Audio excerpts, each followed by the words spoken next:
아멘.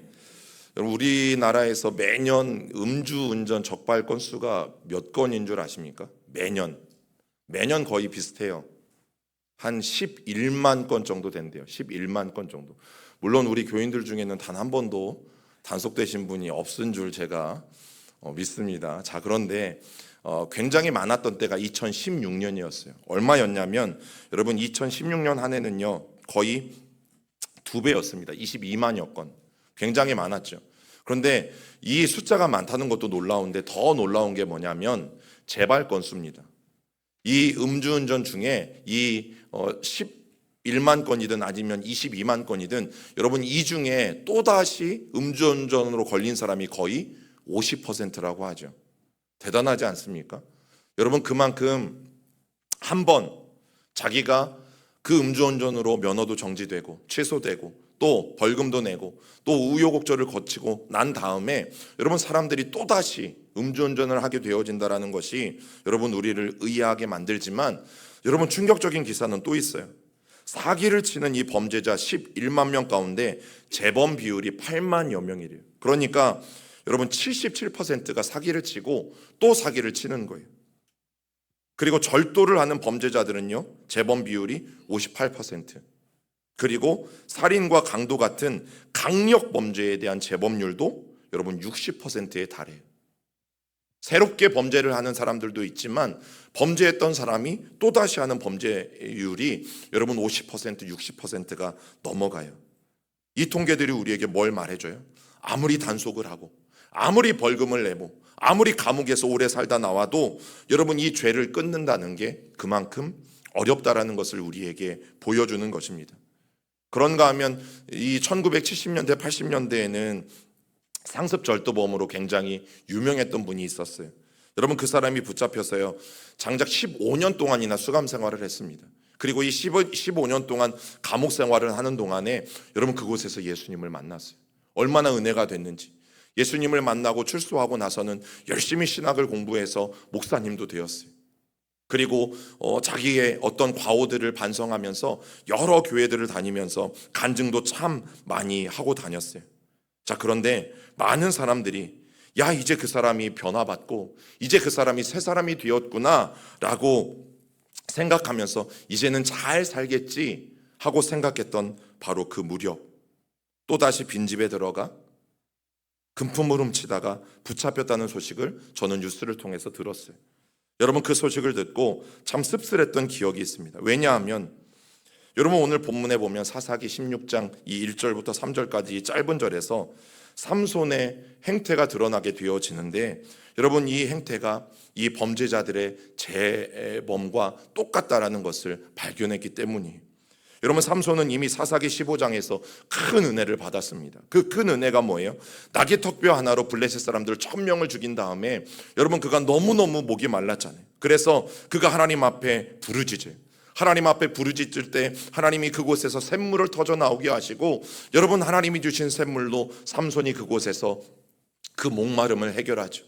여러분, 외적으로는 어마어마한 힘이 있어서 나귀 턱뼈 하나로 1000명이나 되는 사람을 죽일 수 있었을지 모르지만 여러분, 내적으로는 자기의 목마름 하나 해결할 수 없었던 바로 그런 인간의 부족함과 그 인간의 연약함, 여러분, 그곳에서 삼손이 부르짖고 바로 에나골에 부르짖는 자의 샘, 하나님이 나에게 부르짖었을 때, 내가 하나님께 부르짖었을 때 하나님이 나에게 샘물을 주셨다라는 고백으로 에나골에라고 부르잖아요.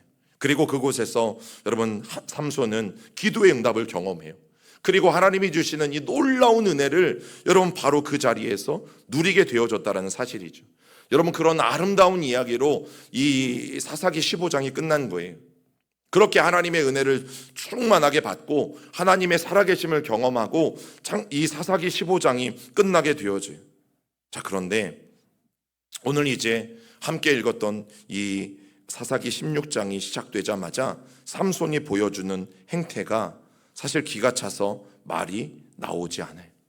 여러분, 만약 우리가 어디 가서 은혜 받았다고 하면 왠지 우리 기대하는 마음이 있잖아요.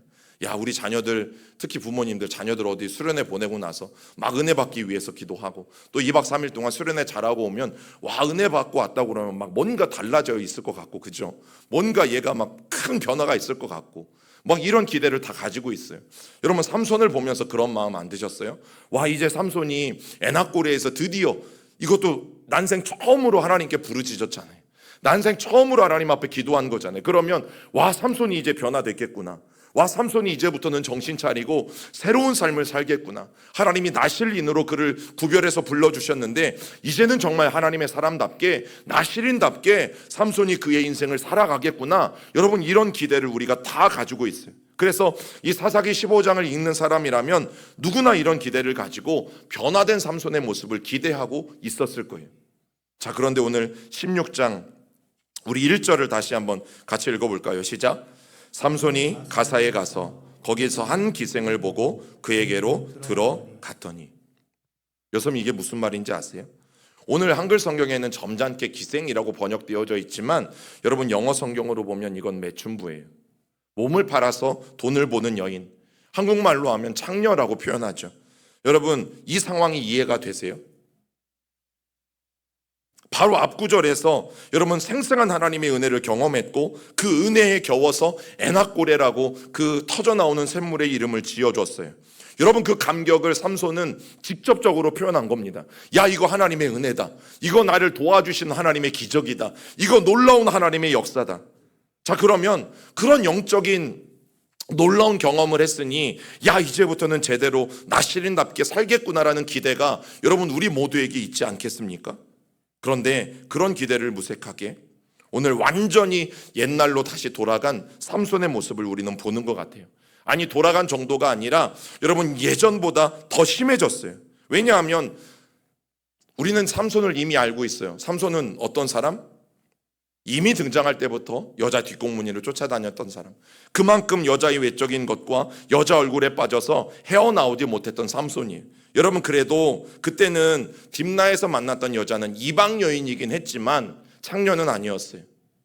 그런데 이제는 더 밑바닥으로 내려가서 여러분, 삼손이 전혀 나실인으로서의 모습이 아니라 또 은혜 받은 자의 모습이 아니라 여러분, 전혀 다른 모습을 우리에게 보여주고 있다는 사실이죠. 여러분들은 이런 상황이 어떻게 마음에 다가오십니까? 그리고 이런 삼손의 모습에 대해서 여러분들은 어떤 생각이 드십니까? 여러분, 저는 이게 인간이라고 생각해요.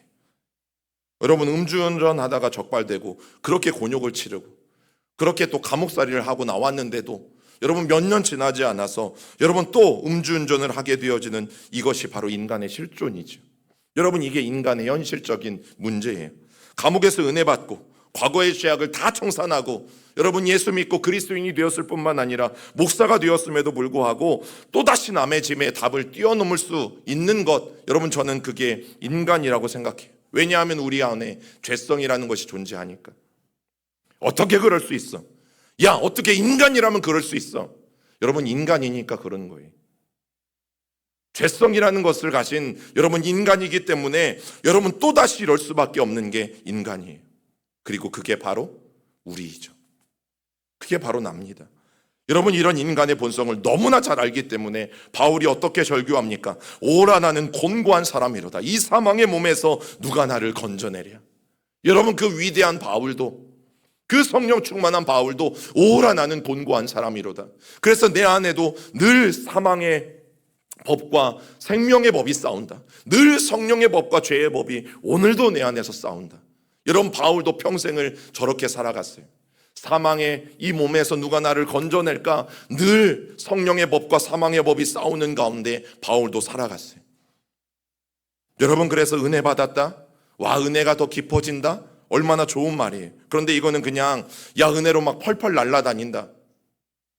또 하나님 말씀 듣고 예배를 드리고 나니까 내가 하나님의 말씀에 은혜도 받고 감동도 받고 또 문제가 해결된 것도 같고 마음의 깨달음도 생기는 것 같고, 그래서 막 우리 기분이 막 붕붕 떠서 날아다니는 것, 여러분, 절대 그게 은혜가 아니죠. 은혜는 실제입니다. 은혜는 실제예요. 우리가 은혜가 깊어지면 깊어질수록 또 은혜를 받으면 받을수록 바울처럼 저 고백이 나와야 돼요. 오라 나는 곤고한 죄인이로다. 나는 여전히 성령에 충만한 사람인 것처럼 살아가지만 그러나 내 안에 여전히 죄성이 남아 있어서 오늘도 나는 그 죄성을 가진 인간일 수밖에 없구나.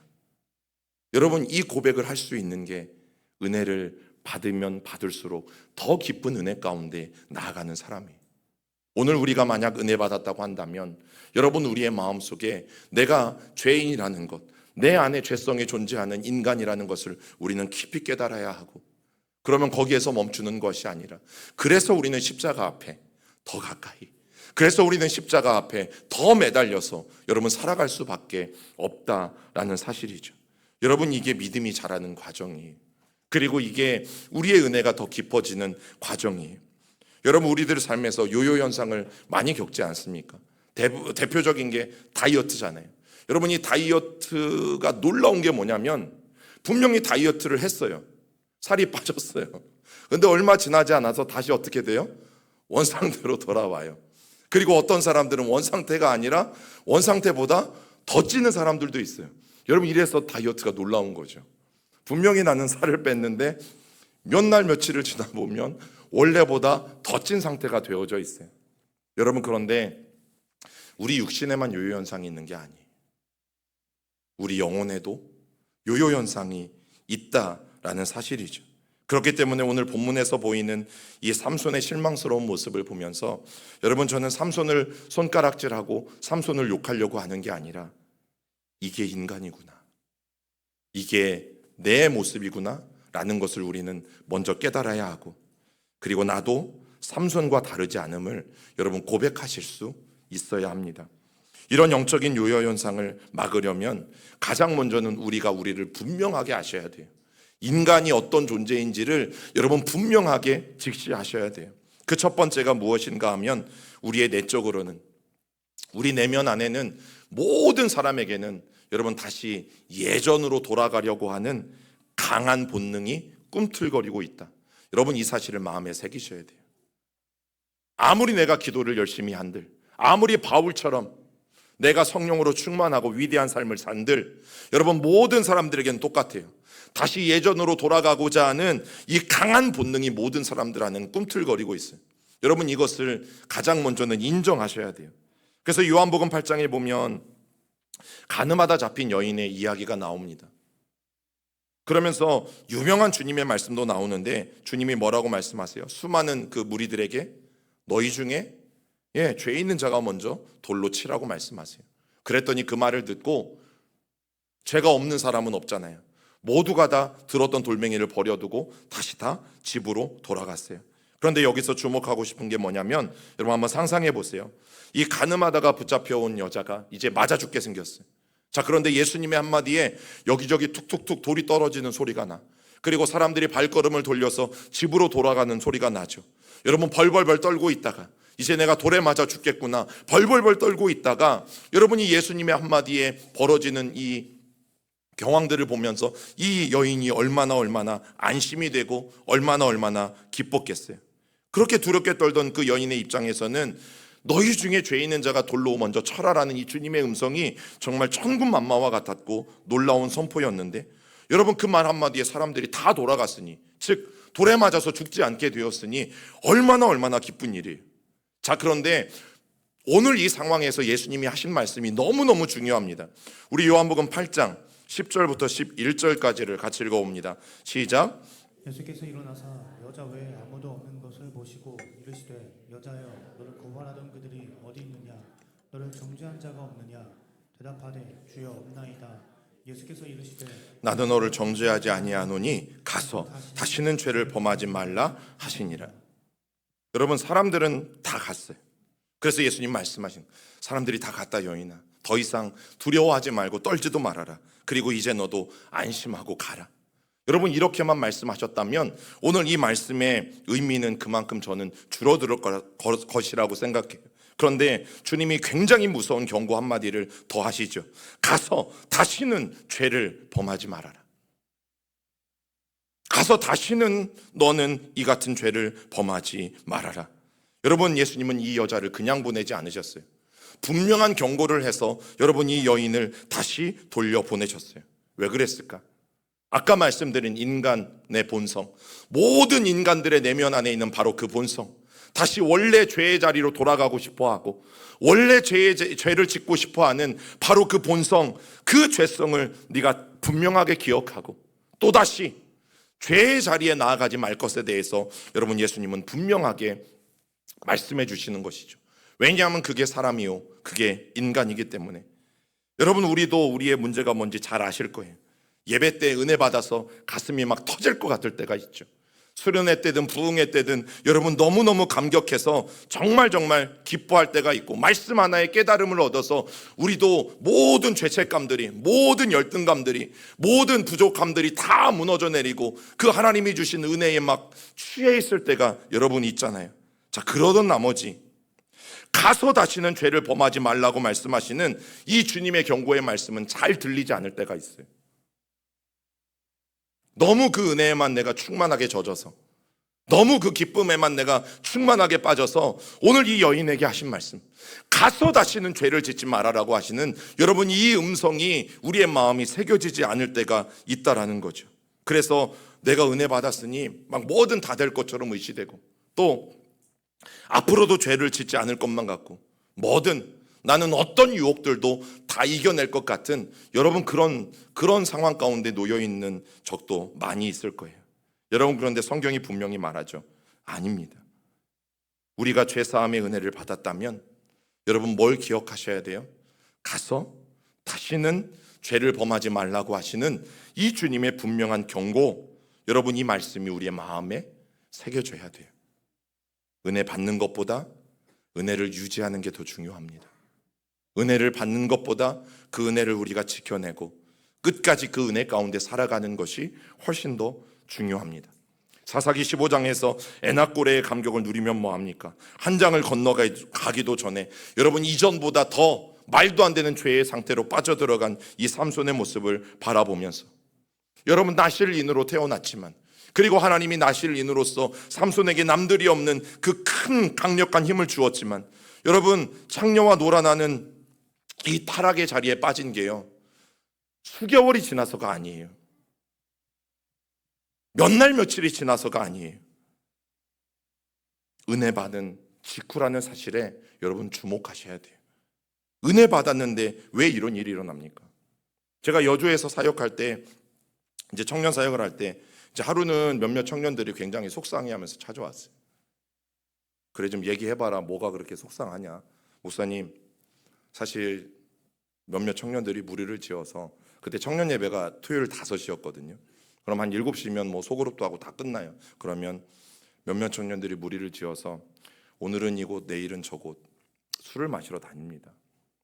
여러분 저는 그래 젊으니까 충분히 마실 수 있다고 생각해요. 그런데 제가 그 청년들의 이야기를 듣고 화난 게 뭐냐면 예배 직후라는 것 때문에 화가 난 거예요. 예배 때 찬양은 잘 불렀을 거 아니에요. 예배 때 기도는 열심히 했을 거 아니에요. 여러분 예배 때 하나님의 말씀에 아멘도 했을 거 아니에요. 그런데 예배 직후에 야 오늘은 어디 오프집으로 갈까? 야 오늘은 어디 주막으로 갈까? 여러분 이것들에 대해서 이 청년들이 서로 이 모의하고 이것들을 준비했다는 것에 대해서 저는 화가 난 거죠. 여러분 은혜 받은 직후 여러분 이게 인간입니다. 이게 인간. 어찌할 수 없는 이 인간의 모습들을 여러분 우리는 다 가지고 있어요. 매년 부흥회든 특별 새벽 기도회든 수련회를 진행하고 나면 은혜 받았다는 분들이 사실 많이 있죠. 그런데 여러분 곰곰이 돌아보세요. 그런 소식이 참 반갑죠. 그런 소식이 참 기쁘죠. 자, 그런데 더 중요한 것은 여러분 우리 모두가 영적인 요요 현상을 조심하셔야 되는 거예요. 은혜를 받은 건 날아다니는 게 아니에요. 은혜를 받은 건 기분 좋아서 붕 떠서 하늘을 걸어 다니는 게 아니에요. 은혜를 받으면 다시 전의 자리로 돌아가지 않기 위해서 여러분 우리 가운데는 결단이 필요하고 또 우리 가운데는 가서 다시는 죄를 짓지 말라고 말씀하시는 이 분명한 주님의 말씀을 마음에 새기는 일들이 필요한 거죠. 여러분 이건 악담이 아니라 진리잖아요. 여러분 이건 낙담이 아니잖아요. 아니 목사님 좀 은혜를 만끽하게 내버려 두시지, 조금이라도 좀 붕붕 떠서 날아다니게 내버려 두시지, 왜 이런 은혜의 기쁨에 차 있는 저에게 왜 목사님 찬물을 끼얹습니까? 여러분 죄송하지만 이건 악담이 아니라 이게 진리이기 때문이에요. 그렇기 때문에 우리가 은혜를 받으면 받을수록 더 긴장하셔야 돼요. 그래야 원래 모습으로 더 돌아가지 않을 수 있어요.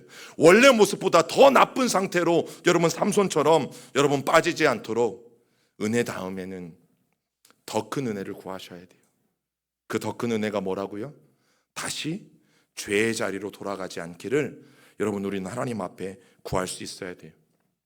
두 번째 우리가 직시해야 되는 것은 외부에서 오는 반복되는 강력한 유혹을 조심하셔야 돼요. 사사기 14장에 보면 이제 삼손이 딥나에서 만난 여자와 결혼하는 과정이 나오잖아요. 자, 그때 블레셋 사람들에게 수수께끼를 냅니다. 그런데 맞출 수 없는 수수께끼예요. 그래서 모시오 30벌도 걸고 겉옷 30벌도 걸고 굉장히 비싼 금액의 상금을 걸거든요. 자, 그런데 왜 삼손이 이렇게 걸었겠어요? 절대 맞출 수 없는 문제이기 때문에. 그래서 이 블레셋 사람들은 삼손과 결혼한 여자에게 뭐라고 말하냐면 네 남편에게 답을 알아오라고 협박합니다. 자, 삼손의 아내가 그때부터 눈물로 호소하고 제발 이 수수께끼의 답을 가르쳐 달라고 삼손에게 매달리죠. 여러분 삼손도 처음에는 입을 열지 않았어요. 자, 그러다가 너무 집요하게 계속해서 물고 늘어지니까 나중에는 자기 아내에게 답을 다 가르쳐 줍니다. 그 과정이 사사기 14장 17절에 중심적으로 나오는데 여러분 새 한글 성경으로 같이 읽어볼까요? 시작. 그들의 잔치가 있었던 7일 동안 그 여자는 삼손의 가슴에 얼굴을 파묻은 채 울었다. 7번째 날이 되자 삼손이 아내에게 이야기해 주었다. 아내가 삼손을 늘어졌기 때문이다. 삼손의 아내는 자기의 백성에게 수수께끼를 알아맞히게 해 주었다. 남편들이요, 아내의 눈물을 조심하십시오. 여러분, 이 이방 여인이 삼손을 성경에 뭐라고 말해요? 물고 늘어졌기 때문이다. 며칠 동안, 7일 동안 계속해서 삼손이 뭐 할 때까지? 답을 할 때까지. 만약 잔치가 10일, 한 달이 되었다면 이 여인은 끝까지 그 비밀을 알아내기 위해서 30일도 물고 늘어졌을 거예요. 여러분 3-4번이 아니에요. 사탄은 넘어올 때까지 유혹합니다. 한 번 유혹을 이겨내서 안심하신다고요? 3번 유혹을 이겨나서 안심하신다고요? 아니요. 사탄은 멈추지 않아요. 여러분 이 여인은 삼손에게 답을 알아내는 것을 멈추지 않았고 끝까지 물고 늘어졌을 때 결국 삼손은 이야기할 수밖에 없었어요. 그런데 한 번만이 아니에요. 삼손이 들릴라라는 여인에게 넘어가 눈이 뽑히는 상황을 맞이할 때도 여러분 이와 똑같았어요. 우리 사사기 16장 6절을 읽어봅니다. 시작. 들릴라가 삼손에게 말하되 청하건대 당신의 큰 힘이 무엇으로 말미암아 생기며 어떻게 하면 능히 당신을 결박하여 굴복하게 할 수 있을는지 내게 말하라 하니. 여러분 이때도 삼손이 묻자마자 대답하지 않았어요. 계속 버티고 또 버텼어요. 자, 그런데 버티다 또 들릴라가 더 집요하게 물고 늘어지니까 삼손이 또 결국에는 넘어가게 되어져요. 16절을 한 번 더 읽어볼까요? 시작. 날마다 그 말로 그를 재촉하여 조름해 삼손의 마음이 번뇌하여 죽을 지경이라. 날마다 했어요. 날마다. 딥나의 여인보다 훨씬 더 심했죠. 날마다 삼손에게 매달려서 그 비밀을 알려달라고 계속해서 재촉했을 때 여러분 고뇌하던 삼손은, 번뇌하던 삼손은 결국에는 어떻게 됩니까? 그 머리의 힘의 비밀을 말해주게 되어지는 거죠. 여러분 저는 이런 예수 믿는 사람들의 고뇌가 바로 삼손의 고뇌라고 생각해요. 끊임없이 여러분 사탄은 포기하지 않아요. 우리가 넘어질 때까지, 우리가 주저앉을 때까지, 우리가 그 유혹에 넘어올 때까지 여러분 사탄은 포기하지 않아요. 그렇게 세상의 유혹은 오늘도 집요하게 여러분 우리에게 반복되어지고 있죠. 여러분 그래서 심리학 용어 중에 에펠탑 효과가 있어요. 지금이야 에펠탑이 프랑스에 가면 명실공히 이제 랜드마크잖아요. 그래서 이 철제 구조물로 만든 이 에펠탑이 없으면 프랑스 파리가 아닌 것 같은 느낌이 들 정도로 이제 이 에펠탑은 프랑스의 자랑이 되었어요. 여러분 그런데 처음부터 그런 게 아니에요. 이곳에 철골로 된 에펠탑을 세우겠다고 했을 때 여러분 이 프랑스는 예술의 도시잖아요. 예술가들이 다 반대했습니다. 또 시민들이 다 반대했습니다. 저거 세우면 우리 파리 망한다. 저거 세우면 이 아름다운 예술의 돌이 파리는 이제는 존재하지 않을 것이다. 절대 저것은 세우면 안 된다. 저렇게 크고 흉물스러운 쇳덩이를 만들어서 이 파리에 세운다면 오히려 아름다운 경치를 다 망가뜨려 버릴 것이다. 여러분, 그런데 반대를 무릅쓰고 에펠탑이 세워졌죠. 놀라운 일이 일어났어요. 처음에는 사람들이 욕하고 다녀요. 그거 봐, 저거 안 어울리지 파리와. 파리가 이렇게 아름다운데 저거 저렇게 못생겼잖아. 그런데 하루 이틀 지나면서 매일매일 그 에펠탑을 보니까요, 그게 이제는 호감이 가요. 그리고 그게 이제는 너무너무 그 사람들에게 익숙해져요. 그리고 이제는 심지어 아름다워 보이고, 이제는 파리 에펠탑이 없으면 돼요, 안 돼요? 안 되는 게 됐어요. 그래서 생긴 말이 에펠탑 효과예요. 여러분, 제가 중고등학교 시절만 해도 사실 귀 뚫고 다니는 남자들은 없었거든요. 보통은 여자들이지. 대학교에, 제가 9호학번인데 대학교에 딱 들어가 보니까 오이 신입생인데 귀 뚫고 온 애가 있어. 인천 출신인 애가. 와, 충격이었지. 그 처음에는 야, 얘 놀던 애구나. 얘 어디서 막 날라다니는 애구나. 막 이랬죠. 그런데요, 이게 보다 보니까 나도 한번 뚫어봐. 이런 생각이 들 정도로 여러분, 이게 멋있어 보여요. 전 아직까지 귀는 뚫은 적이 없어요. 아파서 못 뚫어, 아파서. 여러분, 이게 에펠탑 효과예요. 여러분, 문신은 어때요, 문신? 제가 이제 병원에 아는 원장님들이 있어서 요즘 간호사 선생님들을 보니까 간호조무사 선생님들은 아무튼 이게 다 막 팔에도 문신이 있고요, 다 목에도 문신이 있어요. 그래서 이제 은근슬쩍 여쭤봤죠. 아, 요즘은 다 이렇게 우리 간호사 선생님들이나 직원들도 다 이렇게 문신한 분들이 많네요. 면접 오는 분들의 문신이 안 한 분들이 없대요. 여러분, 예전에는 어떻게 됐어요? 우리 동네 목욕탕 이런 데 가면 막 등에 막 호랑이 한 마리씩 그려 있고 막 용 한 마리씩 그려 있고, 그리고 굉장히 혐오스럽잖아요. 근데 지금은 뭐가 됐어요? 네, 패션이 됐죠. 이제는 이런 조폭들만 하지 않아요. 운동선수들도 다 하죠. 연예인들도 다 하죠. 그러다 보니까 이제는 누구도 다 해요? 예, 일반인들도 다 하고 다녀요. 그러다 보니까 여러분, 그렇게 위압감을 주던 게 계속해서 보다 보니까 이게 우리에게 호감이 됐어요. 이게 바로 여러분 에펠탑 효과예요. 여러분, 제가 걱정이 되는 것은 단순히 귀 뚫고 단순히 타투하고 여러분 이런 것을 말씀드리는 게 아니라, 여러분, 오늘날 예수 믿는 사람들의 가치관도 계속 바뀌고 있거든요. 자, 그러다 보니까 우리 자녀들, 우리 청소년들, 아직 이 청소년 시기에는 가치관이든지 본인들의 어떤 세계관이 정립되어지지 않은 시점이에요.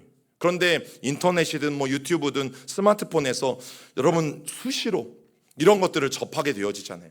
아직 내가 가치관이 자라지 않았는데, 아직 내가 신앙관이 자라지 않았는데, 아직 내가 세계관이 정립되어지지 않았는데, 여러분, 무분별하게 그냥 내가 좋아하는 이 콘텐츠들을 아이들이 받아들이고 있다란 말이죠.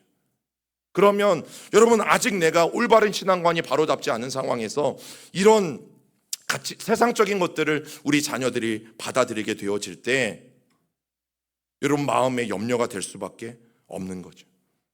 그래서 자녀들을 위해서 여러분 기도하실 수밖에 없는 거예요. 또 우리 미래 세대들을 위해서 여러분 기도할 수밖에 없는 거예요. 옛날에는 저급한 세상 문화처럼 보였지만요, 이제 지금은 그렇게 해도 아무런 죄가 되어지지 않거나 또 전혀 혐오가 되어지지 않는 것들이 우리 안에 너무 많아요. 그런데 그들 중에는 하나님이 싫어하시는 것도 너무 많아요. 사랑하는 여러분, 삼손의 모습은 우리의 모습이죠. 그리고 삼손의 모습은 내 모습입니다. 나는 아닐 거야. 나는 충분히 이겨낼 수 있어.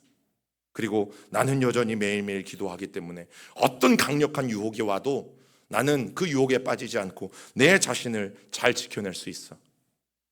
여러분, 이렇게 자신하고 계시다면 제일 위험해요. 가장 위험해요. 여러분, 아무도 함부로 내 신앙을 자신할 수 없어요. 그래서 신앙인들이 매일매일 무릎 꿇고 기도하는 이유가 그거예요. 오늘도 나를 죽이지 않으면 불쑥불쑥 내 안에서 이 삼손과 같은 마음들이 일어나고, 여러분, 본능적이기 때문에 어쩔 수 없어요. 본능적으로 다시 옛 죄성 있는 죄인의 모습으로 돌아가려고 하는 이 욕구들, 강한 충동들이 내 안에 계속해서 일어나고, 이 내적으로 문제도 견디기 힘든데 외적으로 사단은 계속해서 우리를 유혹해오고, 여러분, 그러면 우리가 어떻게 이것들을 버텨낼 수 있겠어요? 그래서 그래서 여러분 우리가 기억해야 되는 것은 겸손해야 돼요. 하나님 앞에서 내가 그럴 수밖에 없는 인간이구나. 내 안에 본능적으로 죄인의 모습으로 돌아가려고 하는 본성이 있구나. 또 외부적으로 수많은 강력한 유혹들이 끊임없이 나에게 달려들어오고 있구나. 여러분, 이 두 가지 사실에 대해서 우리가 가장 먼저는 분명하게 마음에 새길 수 있어야 돼요. 그리고 삼손의 모습은, 은혜 받은 삼손의 모습은 바로 내 모습이고, 또 은혜는 받았지만 바로 다음에 죄악의 길로 더 떨어지는 모습도 나의 모습이라는 것을 여러분, 우리는 인정할 수 있어야 돼요. 우리가 어떻게 해서든 이 삼손의 과오를 쫓아가지 않으려면 여러분, 우리가 그럴 수밖에 없는 존재라는 것을 분명하게 고백하셔야 돼요. 나는 외적으로든 나는 내적으로든 이것이 영적인 현실인 것을 여러분 분명히 직시하고, 그리고 오늘도 겸손하게 하나님의 도움을 구하는 것이 여러분 가장 지혜로운 그리스도인들의 모습인 줄 압니다. 이제 우리가 다음 주에는 그러면 이 고민들을 어떻게 우리가 실제적으로 또 극복해 나갈지 그 대안들을 함께 나누려고 합니다. 우리 다음 시간에 또 계속해서 말씀 나누도록 하겠습니다.